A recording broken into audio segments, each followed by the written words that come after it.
Um padre belga de 33 anos chega numa ilha no meio do Pacífico. Não tem hospital, não tem médico, não tem cemitério. Os corpos todos estão jogados pelo chão, os vivos prestes a morrer. E diante desse cenário apocalíptico, ele decide ficar para sempre. Essa é a história de São Damião de Woester, um dos santos que a gente vai ver no todo santo dia de hoje. Eu tô aqui todo santo dia pra gente descobrir juntos todos os santos do dia. Sou o Thiago Lacerda da Patrono. Esse aqui é o vídeo em que tu tá acostumado já a descobrir os santos do dia junto comigo. Hoje o nosso destaque vai ser o santo mais contemporâneo desse martirológio, que é São Damião de Woester. A gente está falando aqui do Havaí, na segunda metade do século XIX. O arquipélago ali enfrentava uma epidemia violenta de lepra. Perdão. A hanseníase. O governo havaiano, desesperado para conter o contágio, toma uma decisão brutal. Todos os leprosos seriam deportados para a península de Kalaupapa, na ilha de Molokai. Um lugar isolado por penhascos de quase 600 metros de altura, de um lado, do outro oceano, uma prisão natural, e quem era mandado para lá não voltava mais. O problema é que o governo mandava os doentes, mas não mandava médicos, não mandava remédio, sequer mandava padres. Era um depósito humano. Era um descarte de seres humanos doentes. As pessoas chegavam, eram largadas e ali elas morriam sem assistência, sem dignidade, sem os sacramentos.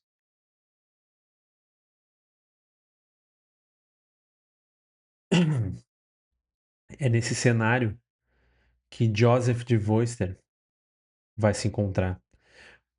Mas vamos voltar um pouco na história dele, que nasceu no dia 13 de janeiro de 1840, na metade do século XIX, em Tremeio, na Bélgica, o último de 7 irmãos, numa família de agricultores.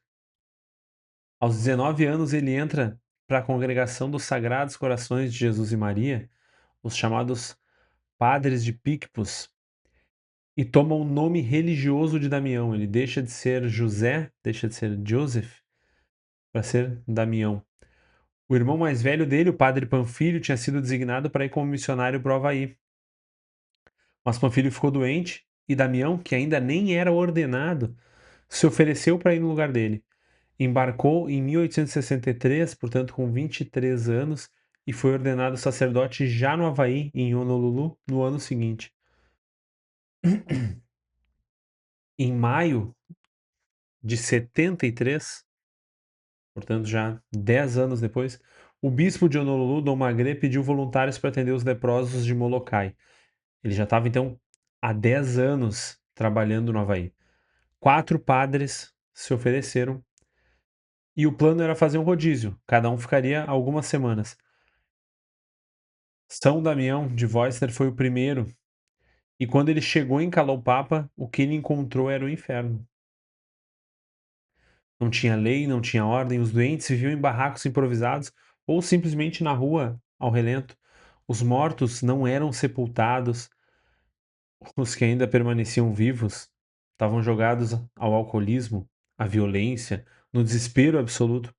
São Damião escreveu ao bispo: Faço-me leproso com os leprosos para ganhar todos para Jesus Cristo.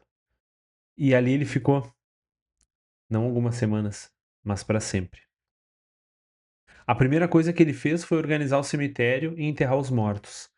Depois, com as próprias mãos, ele começou a construir cabanas, fez 2.000 caixões, construiu uma igreja, um orfanato, um sistema de água. Dizem que ele levantava às 5 da manhã, celebrava a missa, passava o dia cuidando dos doentes, limpando feridas, trocando curativos, construindo todas essas coisas. Cuidou pessoalmente de mais de 3.000 leprosos ao longo de 16 anos, dos quais mais de 2.000 ele mesmo sepultou.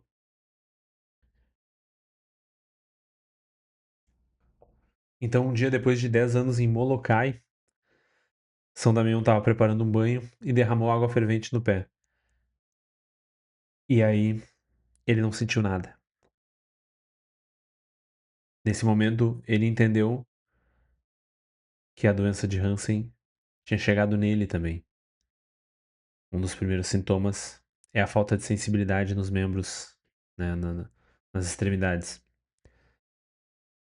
Diante disso, ele segue a sua missão, ele não sai, ele não pede ajuda, ele não pede aposentadoria, nada disso. Ele recusa todo tipo de tratamento fora da ilha. E a partir daquele momento, nos seus sermões, nas suas homilias, ele já não dizia meus irmãos leprosos, ele dizia nós leprosos. Nos últimos 5 anos de vida, mesmo com o corpo se deteriorando, ele continuou trabalhando, recebeu alguma ajuda. O religioso, por exemplo, Joseph Dutton, ficou em Molokai por mais 40 anos depois da morte de São Damião. E a Madre Mariane Cope também, que é Santa Mariane Cope. Mas a maior parte do trabalho ele teve sozinho.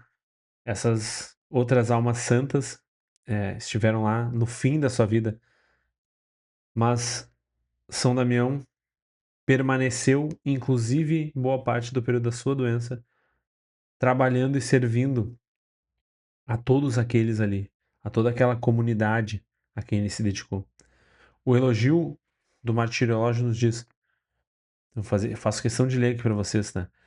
Em Calau, na ilha de Molokai, na Oceania, São Damião de Voster, presbítero da Congregação dos Missionários do Sagrado Coração de Jesus e Maria, que se consagrou com tanta magnanimidade à assistência dos leprosos que também ele sucumbiu atingido pela lepra. Repara na palavra aqui do martiriológio. Magnanimidade, grandeza de alma.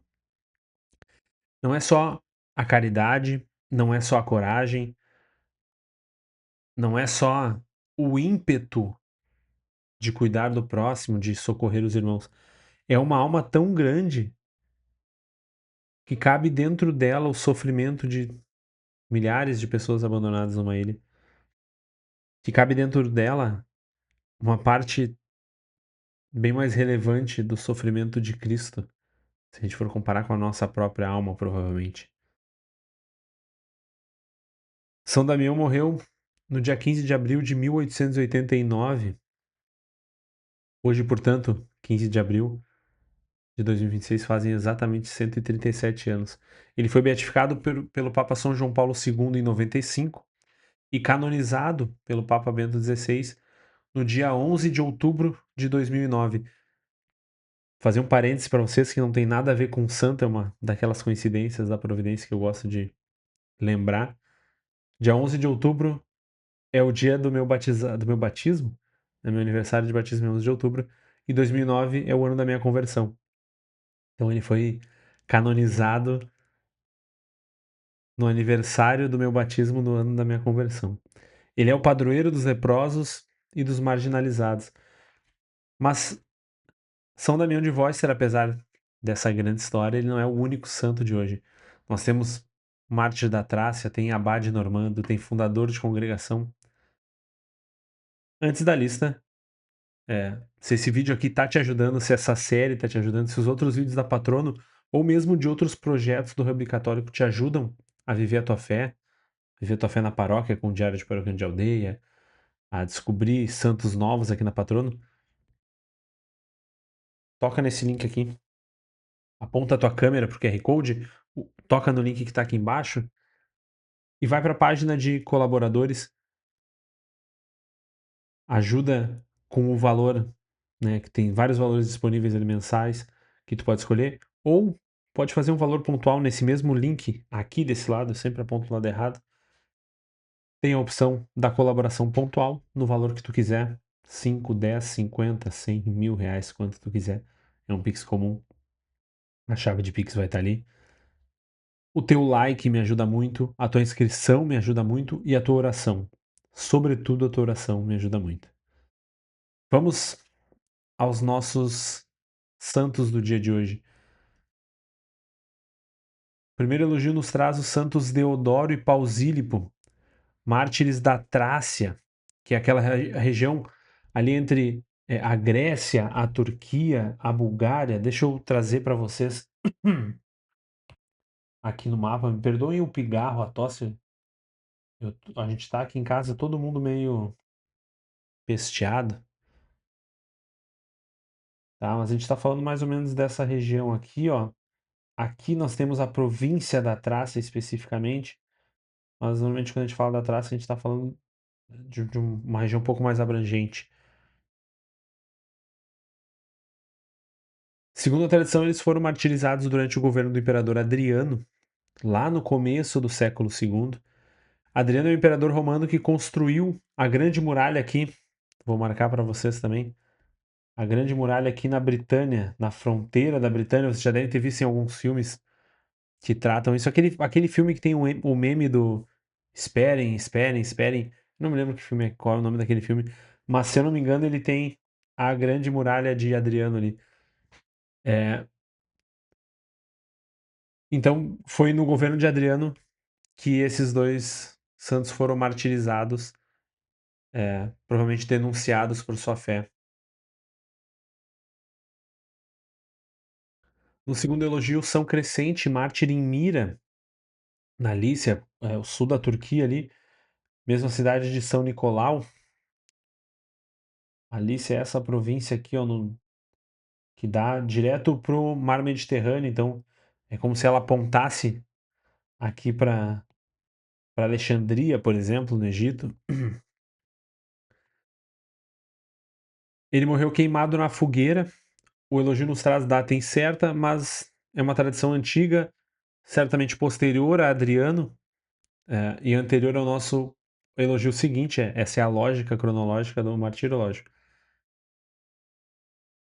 E aqui, especialmente em Mira, né, a cidade de São Nicolau, uma cidade que produziu grandes santos, uma cidade, assim como todas as regiões da Turquia, que a gente está falando, a Lícia, a Frígia, a Bitínia, tá? A Capadócia, posteriormente, com os padres capadócios, nós temos uma profusão de santos, de homens e mulheres que se aprofundaram na fé católica, que versaram sobre a fé católica. É uma região de fé muito pujante naquele momento. O terceiro elogio nos traz São Marão, no Monte Doro, no Piceno, Itália Central, que além do nome do lugar, né, a gente sabe pouco, o elogio não nos traz muito mais que isso. É um daqueles santos da igreja primitiva cuja memória foi sobrevivendo aos séculos, mas os detalhes em si a gente não tem mais. Temos os nomes, mas não muitos detalhes da vida. É interessante falar disso porque a origem do martirológio é só uma lista de nomes. As comunidades locais passavam a anotar os nomes dos seus santos, daqueles irmãos que morreram martirizados. Por isso o martirológio. Mas muitos deles a história não se guardou, né? O nome já foi um grande esforço de ser guardado, visto as condições de cada comunidade, a perseguição aos católicos. No elogio seguinte temos Santo Abúndio, eh, mansionário da Basílica de São Pedro em Roma, ou seja, ele guardava, era como se fosse um zelador, um guardião da mansão, né? Um guardião da. Lembre que as basílicas em outro tempo foram prédios públicos ou foram prédios de família. E o mansionário é esse zelador, esse guardião da igreja. Papa São Gregório Magno, que faz questão de registrar que Santo Abúndio era humilde e fiel nesse serviço, morreu em 564. E é bonito a gente pensar que um zelador de igreja mereceu um lugar no martirológio simplesmente por ser fiel no seu ofício. São Gregório Magno, que é esse grande agiólogo, inclusive São Gregório Magno é padroeiro do Todo Santo Dia aqui, um grande santo que se ocupou e se preocupou em falar dos santos, nos traz essa história simples, essa história cotidiana de alguém que cumpriu o seu dever, que foi ter vida santa sem uma grande obra. Isso é muito importante trazer todos os dias, porque boa parte da exortação daquela missão que a patrona tem desde o início é normalizar a santidade e te incentivar a ter uma vida canonizável. A tua vida hoje seria canonizável? Uma boa reflexão, né? No elogio seguinte, São Paterno, bispo de Avranches, na Normandia, né, parte da França. Antes de ser bispo, ele fundou vários mosteiros, foi eleito para a cátedra episcopal já com mais de 70 anos, ou seja, quando muitos bispos hoje estariam quase se aposentando, ele assumiu essa diocese. Morre ali por volta de 565 no mosteiro de Sissi. O martirológio nos diz que morre em paz, entregando a alma a Deus com alegria. Então, não foi martirizado. Já está num período aqui pós-romano, numa região dos francos que já estavam é, convertidos, mas o que não diminui nada os desafios, né, de um episcopado. Santo Ortário é o próximo santo abade do mosteiro de Landeles, também na Normandia, mas no século XI. Um homem de austeridade e oração, dedicava a vida à assistência dos enfermos e dos pobres. E aqui nós temos mais uma vez um daqueles santos que de longe espelha as virtudes, o carisma que vão ser buscados pelas ordens mendicantes dos séculos seguintes. A gente está às portas da criação dos mendicantes, dos franciscanos e dominicanos. São César de Bus, sacerdote francês de Avignon, sul da França, viveu uma juventude mundana ligada à corte até passar por uma conversão profunda e aí então se dedicou inteiramente à pregação e à catequese e fundou a Congregação dos Padres da Doutrina Cristã, voltada para a formação dos fiéis na fé. Morreu em 1607 e foi canonizado há pouco tempo agora, em 2022, pelo Papa Francisco. Curiosamente, é uma atualização bem recente do martiriológio português. A gente sempre fala sobre isso, que o martiriológio é pouco atualizado. E o português, que é o que a gente usa de referência, o que tem online, ele de fato tem algumas atualizações recentes, mas também é meio freestyle, assim. Então, exi o próprio Todo Santo Dia exige um bom trabalho de pesquisa sobre isso para a gente não perder alguns santos, né. E por fim, então, São Damião de Worcester é esse último santo de hoje. Nós já falamos sobre ele, tá no último elogio. O padre que escolheu, eh entregar a sua vida, dar a sua vida, perder a sua vida pela vida dos irmãos. Mas me conta aí, qual santo te chamou mais atenção? Se tem alguma história que te tocou, algum santo cuja origem, eh, te remeteu a algo que tu gosta, algo que tu precisa. Não esquece de deixar o teu like, a tua inscrição. Se tu puder ajudar aqui nesse QR Code, tua colaboração vai ser muito útil, seja uma colaboração mensal, seja uma colaboração só dessa vez pontual nesse vídeo. E me conta aqui qual foi o santo que mais te chamou a atenção, certo? Te espero para mais um Todo Santo Dia amanhã. Tchau.